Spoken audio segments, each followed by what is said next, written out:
Dubs fans, how we feeling? Golden State Warriors fans, we're back at it. We're back at it. Welcome to C-Train Station. Welcome back to those subscribers, and thank you, subscribers, so much. It's valued. We are really close. We're getting we're on the verge of entering possible monetization territory. This is what I want to do. I love talking Warriors. Thank you for your support, but let's get to it. A little Golden State Warriors news update. There's a little news, right? There's a few things, right? Okay. It's rumored, the latest rumor is that the Warriors, there's a rumor that they have an agreement with guard Malcolm Brogdon. Now, it would be, of course, another handshake agreement. They can't do anything until the Jonathan Kuminga issue gets resolved, right? Elephant in the room much. But at least there's a rumor that they have an agreement with Malcolm Brogdon. And honestly, what are my thoughts on that? Malcolm Brogdon is one of the players who I actually think is one of the only players who I think could move the needle a little bit for the Warriors because he can handle the ball. Now, he's 32, right? I believe he's 32. He can handle the ball well, right? He can handle the ball, distribute, and also he can operate a little bit as that point of attack defense, that POA defense. Is he going to do it at an elite level? Not necessarily, right? I believe he's coming off of 1 or 2 injuries, and also he's getting older. However, I really think that he has the potential that if the Warriors get Malcolm Brogdon, and if Brogdon's healthy, and also if he can buy in like how Buddy Hield bought in on defense, I'll tell you what. Buddy was great come playoffs on defense at the end of the season. And if Malcolm Brogdon can do that, then I think that they just have, he can play 1, he can play a little bit of the 2, he'll be able to play 3, of course, in Steve Kerr's lineups.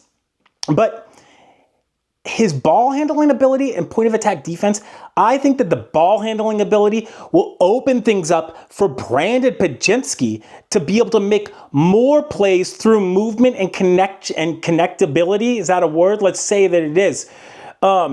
He'll allow Brogdon, being a physical and capable ball handler, he'll sort of allow Podziemski to play the 2 more and the 3. I actually think that Brandon Podziemski, he's only like 6'4", he's 6'4 plus, just under 6'5". He's like 6'4 and a quarter. Right? Let's just give him that.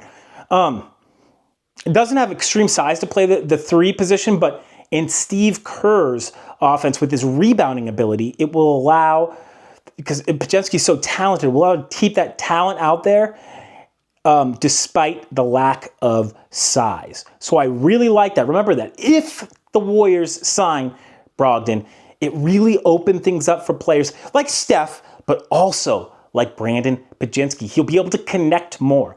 For example, it goes like this. How many times have you heard Fitz and Kalena say tic-tac-toe plays? Tic-tac-toe plays, right? It needs one player. You pass it to one player, and then good pass, and then you score, right? They call the first play like a hockey assist. The pass that leads up to the assist. Okay, stop. Okay, tic-tac-toe. It involves 3 people. I know that sounds weird, but the Warriors still need finishers. Where unfortunately the crazy thing is Kuminga could have been that at the rim finisher if he wanted to be that, but he doesn't. So he doesn't want that in any way, shape, or form. Let that be known. He wants the ball. He doesn't care about anything. And that's the difference. He would be the dude. He would be the toe. The guy who just gets to put the ball in the basket. Kuminga, if he just didn't ask for the ball in certain situations and just got it around the hoop, right? But what I'm saying with that is the tic-tac-toe, it involves 3 people. And allowing Brogdon to initiate is going to allow the tack. The tack will now be Brandon Podziemski. So you got the initiation, the connection, and then the finishing. And I love that. The more initiators, right? Malcolm Brogdon, hopefully. De'Anthony Melton, a little bit could break out a little bit before the injury, but right? The more initiators you get, the easier it's going to be for those connecting guys like Podziemski to create great opportunities at the basket for the finishers. And I love that. That's actually why I do believe I think that's partly the reason why the Warriors may actually bring GP2 back, is because has he lost a step defensively? Yes. But it just allows him to it opens things up. Having that connection game opens things up. Let's continue. By the way, I got a little weird. I swear I'm gonna continue, but I just got weird for the last 30 seconds. Look at my arm. I don't know if you can see the goosebumps. There was a really weird noise at C-Train Station. Anyways, hey, we're gonna move on. Ghosts or not, the doors are locked. C-Train feels good in his self-defense tactic should anything come up. And we're continuing here at C-Train Station. Everything's fine. Don't even worry about it. So, continuing, I really like Malcolm Brogdon's potential on the Warriors, pending health and all that stuff. But he's not signed yet, of course. The latest on the Jonathan Kuminga saga, okay? Brett Siegel of Twitter, of the Twitter sphere, reportedly is reporting, right, that Kuminga, he simply doesn't want to be a Golden State Warrior. He doesn't want to play in Golden State. That's what's being reported right now. And that essentially that qualifying offer is the quickest route, 1 year, 1 season, for him to be off the team. And that he's hesitant to sign any type of contract because he doesn't feel like he's part of the Warriors' plans. And I think that that's pretty solid on his. I sort of believe him, right? But he doesn't want to be signed out a 3-year contract because it's he doesn't want to play for the Warriors, so he doesn't want to commit. And I get that where it's at. I think that there is a middle ground where business meets basketball, where the numbers make sense for Kuminga, and it's good enough and Kuminga's good enough basketball wise that it's sure, he wouldn't be the best piece. He wouldn't be the exact perfect piece to fit with Steph Kerr, but basketball and talent-wise, he's a good enough talent and player that the Warriors can win with him, regardless, right? So they might not succeed and excel as I would love them to do, but they can still win. The Warriors have won a championship with Kuminga. They've won championships without Kuminga. So there's a great trade out there, by the way. This is another rumor. So it was rumored that the Warriors, again, were looking at Trey Murphy for New Orleans. Now, 2 seasons ago, people on the Twitter sphere were talking some mad. They were talking up Trey Murphy, let's just say that, and his shooting ability. And I was just nah, I was doubting it. And a New Orleans fan was dude, I'm not, a New Orleans fan was literally, a Pelicans fan was dude, C-Train, have you watched Trey Murphy play? Have you watched him shoot a whole bunch? I'll tell you what, that man can shoot. Trey Murphy can shoot the rock. He has range. He's the exact type of player that the Warriors would want. It's rumored that the Warriors are interested. That's just part of the thing. Watch this.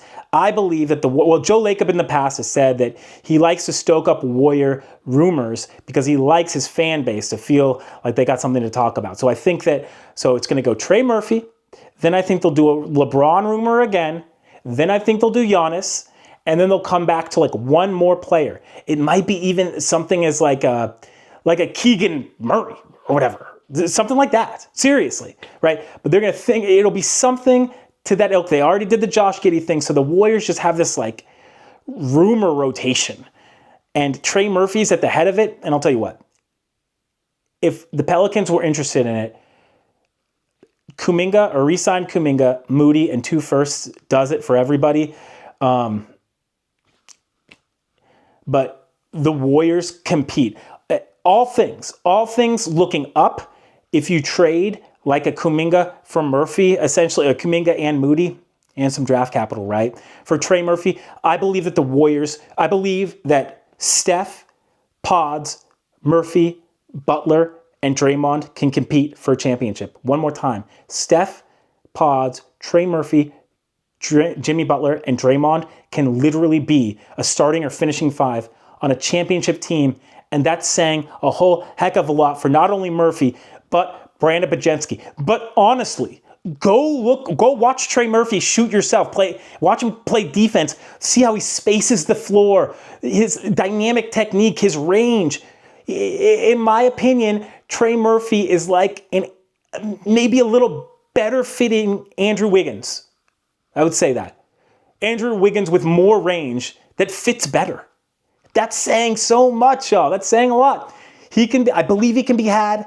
I do not think that it's realistic for the Warriors to trade for him, because that means that Lacob would have to bite the bullet and say that Moody and Kuminga were not correct. And I just don't think that he'll do that. I just don't, as a human being. And that's okay. It happens. It happens. By the way, this is my question to you, to the fans, right? To everybody. Is there any, I was thinking about it, is there any consolation to knowing the fact that Steph, Podz, Moody, and Jimmy Butler were all injured to get, essentially, to take the Warriors out of contention? Because, like, Brandon Podziemski had surgery in the offseason. Same with Moses Moody. Jimmy Butler was not the same. And Stephen Curry was out. Does it give you, that's just my question to you. It might be a little rhetorical, but does it give you any consolation knowing, right, that essentially the only way that they were eliminated was because those guys were out? Or coincidentally, all those guys were injured. Very important players. And also they were eliminated.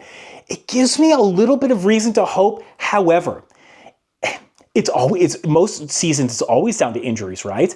So it's like, if it's not this season, it's like, I believe that somebody probably at the end of this season for the Warriors will probably have to get a surgery, right? So that happens every year. Injuries happen every year, but I don't know. It leads me to say it's okay to keep a lot of this good stuff that was there, right, for making the semis, the Western Conference semifinals last season.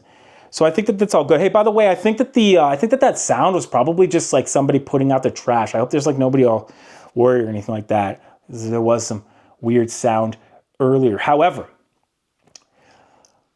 one more thing. Hey, of course, my faithful and amazing viewers, I'm going to do like a question and answer soon, right? So I'm putting this out there. Is before training camp starts, before the preseason, are there any Warriors questions that you have? If you have any questions regarding the Golden State Warriors, what I think of them, any questions you want to ask me about the Golden State Warriors, I'm down. I'll answer pretty much anything as long as it's right, kosher, within the legal bounds and whatnot. But please ask a question down low in the comments. I will most definitely answer it in a question in a Q&A video coming up very soon, hopefully before preseason starts. Of course, for your Golden State Warriors content, like, follow, subscribe, and I'll see you next time at C-Train Station. Thanks again. Have a good one.